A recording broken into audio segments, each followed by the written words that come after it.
안녕하세요. 저는 뇌과학 기술 중 BMI 기술에 대해 발표할 장용준이라고 합니다. 여러분은 학습 데이터를 뇌로 주입하여 공부를 하지 않는 세상이 온다면 어떠실 것 같나요? 아니면 이어폰을 안 꽂고 머릿속으로 음악을 듣거나 머릿속에서 가상의 세계를 만들어 게임을 하는 세상이 오시면 어떨 것 같나요? 제가 방금 말씀드린 것들은 허구 이야기처럼 들리지만 사실 아주 가까운 미래에 실용화될 기술입니다. 바로 BMI 기술이라고 하는데요. 오늘 저는 이 기술에 대해 얘기를 해보자 합니다. BMI 기술은 브레인 머신 인터페이스를 조합한 용어로 뇌에서 보내는 신호를 측정하고 분석하여 기계를 제어하는 기술입니다. 이 기술을 이용하면 말하거나 행동하지 않아도 뇌파를 통해 의도를 전달할 수 있습니다. 이 기술의 핵심은 뇌파를 정확하게 측정하고 분석하는 것에 있습니다. 이러한 뇌파 측정 방법에는 머리에 장치를 씌운 비침습형과 뇌의 특정 부위에 미세 정극이나 반도체 칩을 직접적으로 심은 침습형으로 나뉩니다. 그럼 이번에는 BMI 기술의 원리에 대해 자세히 알아보겠습니다. 우리의 뇌속 유련에는 말단에 위치한 시냅스라는 부위가 있습니다. 이 시냅스들끼리 정보를 전달하는 아, 과정에서 너무 잘했지. 액션 포텐셜이라는 전자기적 반응을 일으킵니다. 이 전자기적 반응을 괜찮은데? 뉴럴레이스라고 불리는 미세한 생각보다 장극이 괜찮다. 캐치하고 기록하는데 생각보다 기록되는 얼마나 전자기적 그 반응을 뉴럴리 새끼가 기록되는 전자기적 얼마나 반응의 일부분인 스파이크라고 불리는 특별한 지점을 알고리즘으로 분석하여 뇌의 행동을 읽어내는 것이 바로 BMI 기술의 원리라고 할 수 있습니다. 또한 이 기술을 역으로 진행하면 뇌의 정기적 자극을 통해 신호를 줄 수 있다고 생각할 수 있습니다. 이 기술이 상용화된다면 공부를 안 하고 머릿속에 지식을 주입하기만 하는 세상이 더 이상 SF 소설에만 나오는 허구적인 얘기가 아니게 됩니다. 이와 같은 기술에는 이와 같은 기술은 왜 연구가 된 걸까요? 초기 BMI 기술을 연구할 때는 운동이나 감각 기능 등을 보완하는 데 초점을 맞추어 사고나 질병으로 인해 인체에 손상을 입은 환자들의 치료를 목적으로 개발되었습니다. 하지만 사지가 마비된 환자가 생각만으로 로봇팔을 제어하거나 촉감을 느끼는 수준으로 기술이 개발하면서 BMI 기술은 보다 다양한 분야에서 응용 발전해 가고 있습니다. BMI 기술을 이용하려는 분야는 매우 다양해지고 있습니다.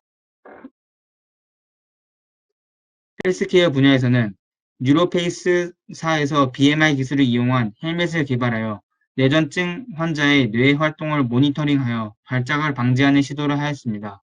또한 뉴로핏이라는 회사는 뇌 자극 효과 시뮬레이션 프로그램으로 환자 개개인이 자신에 맞는 정밀한 뇌 자극 치료를 받을 수 있게 하였습니다. 이 기술은 자동차 분야에서도 연구되어지고 있는데요. 닛산과 같은 몇몇 기업들은 운전자의 생각을 읽고 운행하는 자율주행 시스템을 개발하기도 하였습니다. 이와 같은 다양한 사례들은 뇌에 대한 연구가 기초 연구를 넘어 산업으로 발전해 가고 있음을 보여줍니다. 제가 방금 말씀드린 기업들보다 돋보이는 BMI 기술을 연구하는 대표적인 기업이 하나 있습니다.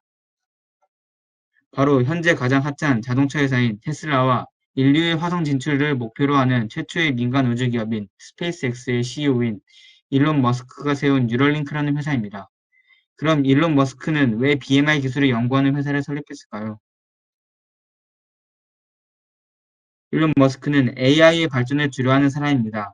그는 훗날 AI가 인간을 뛰어넘는 날이 올 것이라고 확신했습니다. 그래서 그는 AI에 의해 사람이 도태되지 않기 위해 고민하다가 한 가지 결론에 도달했습니다.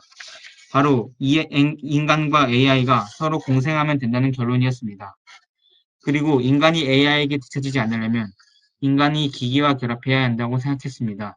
그것이 그가 뉴럴링크를 설립한 이유입니다.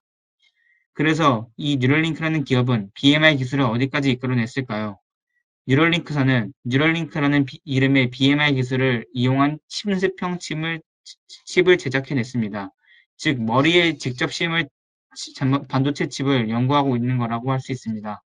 놀랍게도 이 회사는 2019년에 이미 뉴럴레이스를 원숭이에 심어서 원숭이가 뇌 연결을 통해 컴퓨터를 제어하는 실험을 시행하여 성공하여 2020년쯤에 상용화를 목표로 하고 있습니다.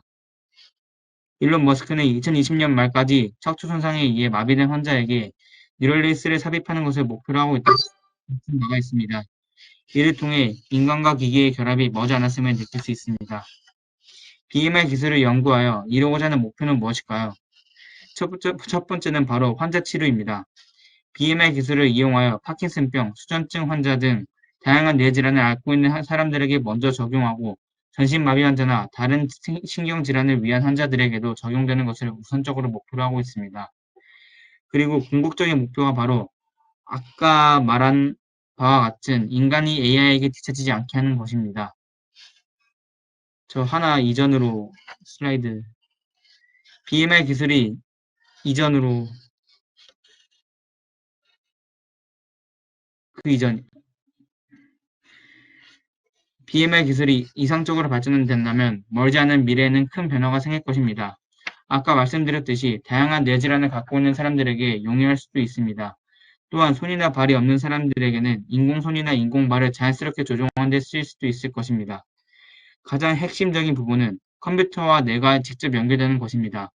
뇌가 컴퓨터와 직접 연결되면 마우스나 키보드, 심지어는 이어폰이나 헤드폰이 필요 없을 수도 있습니다. 자신의 머릿속에서 글자들을 입력하고 자신의 머릿속에서 인터넷 서핑을 하고 심지어는 뇌의 특정 영역을 이용하여 음악을 귀를 통해 듣는 것이 아닌 머릿속에서 직접 듣는 날이 올 수 있습니다.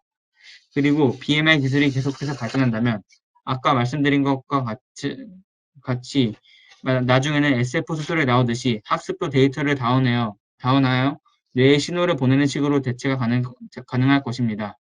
그리고 이 중에서 제가 가장 흥미롭다고 생각하는 것은 게임에 대한 가능성입니다. BMI 기술을 이용하여 뇌의 특정 영역을 자극하여 자신이 직접 진짜 게임 속에 들어온 것처럼 느낄 수 있도록 할 수 있는 날이 머지않았다고 저는 생각합니다. 사람들은 이 기술에 대한 많은 우려가 있었습니다. 바로 뇌에 삽입된 칩이 해킹되어 원치 않은 정보가 들어올 수 있다는 우려부터 유입되는 정보가 중립적이지 않고 한쪽에 치우쳐 정보가 유입된 사람들이 특정 성향을 띌 수도 있다는 우려가 있었습니다.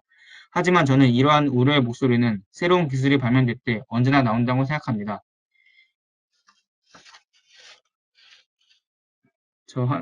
페이팔과 같은 온라인 전자결제 시스템이 처음 출시되었을 때도 많은 사람들이 온라인상의 거래를 신뢰하지 못하고 우려하는 목소리가 많았습니다. 하지만 현재는 거의 모두가 전자결제 시스템을 사용하는 추세입니다. 이처럼 저는 언젠가는 모두가 BMI 기술을 사용하는 시대가 올 것이라고 생각합니다. 제 발표를 들어주셔서 감사합니다.